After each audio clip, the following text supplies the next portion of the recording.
తెలుగుదేశం ప్రభుత్వం తనని అంతమొందించడానికి కృషి చేస్తుందని ఒక అభూత కల్పనతో మాట్లాడటం, లేదా హైకోర్టులో తన సెక్యూరిటీని ముఖ్యమంత్రిగా ఉన్న జూన్ 3 నాటికి ఏమైతే పరిస్థితి ఉందో అలాంటి సెక్యూరిటీ కల్పించాలి.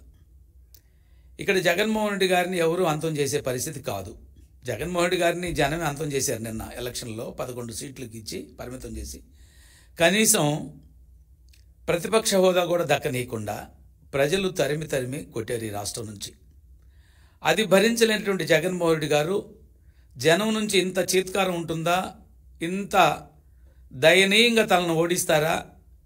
వైనాట్ 175 ఉన్న జగన్మోహన్ రెడ్డి తను రిజల్ట్స్ చూసిన తర్వాత అప్పటికే ఆశల్లో ఉండి అప్పటికే రాజధాని ఏదైతే ప్రమాణ స్వీకారాన్ని జూన్ 9 ఏర్పాటు చేసుకుంటాను ప్రగల్భాలు పలికి తీరా రిజల్ట్స్ వచ్చేసరికి పిచ్చెక్కిన జగన్మోహన్ రెడ్డి గారు తనకి ఏదైతే ఒక మాజీ ముఖ్యమంత్రికి భద్రత ఎంత ఉంటుందో అంతే కల్పిస్తామంటున్నట్టు పోలీసు వర్గాలు, లేదు నాకు భద్రత 986 మందితోటి బహుశా ఉత్తర కొరియా అధ్యక్షుడు తలదన్నేట్టుగా ఉన్నటువంటి భద్రతను ఏర్పాటు చేసుకున్న స్పెషల్ పోలీస్ ఏదైతే సెక్యూరిటీ గ్రూప్ యాక్ట్తో ఏర్పాటు చేసే ఒక యాక్టు, దాంతో 986 మందిని సెక్యూరిటీ ఏర్పాటు చేసుకొని బహుశా ఎవరికి కూడా లేనటువంటి సెక్యూరిటీని ఏర్పాటు చేసుకుని అది నాకు ఇప్పుడు కావాలంటారు.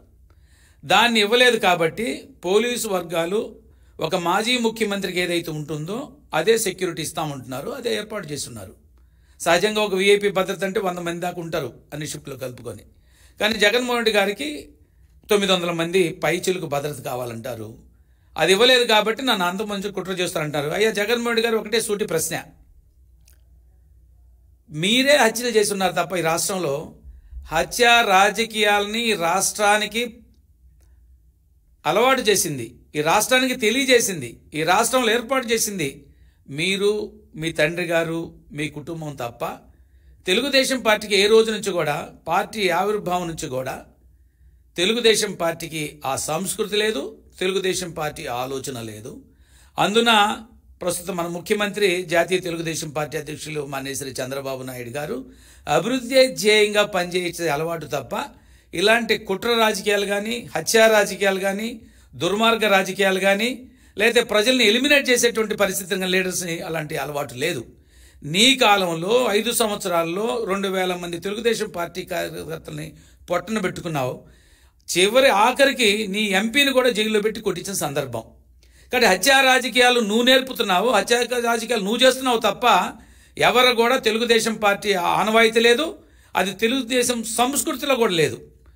మీరు ఇవాళ ఏదో విధంగా అబాస్పాలు చేయాలి తెలుగుదేశం పార్టీని, ఓడాం కాబట్టి ఇది ఎట్లో గట్లా ప్రజల మీదకి నెట్టాలి ఈ ప్రభుత్వాన్ని. ఎందుకంటే ప్రభుత్వంగా ఈ 2 నెలల్లోనే ప్రజలకు జవాబుదారీతనంగా అత్యంత బాధ్యతాయుతంగా 5 సంవత్సరాల ధ్వంసమైన పరిపాలన 2 నెలల్లోనే గాడిన పెట్టి ప్రజల ఆమోదాన్ని, ప్రజల హర్షాతిరేకాల మధ్య చంద్రబాబు నాయుడు గారు పరిపాలన చేస్తుంటే ఇవాళ అది ఓర్చుకోలేని నువ్వు నన్ను అంతమొందించటానికి జనం నవ్వుకుంటున్నారు.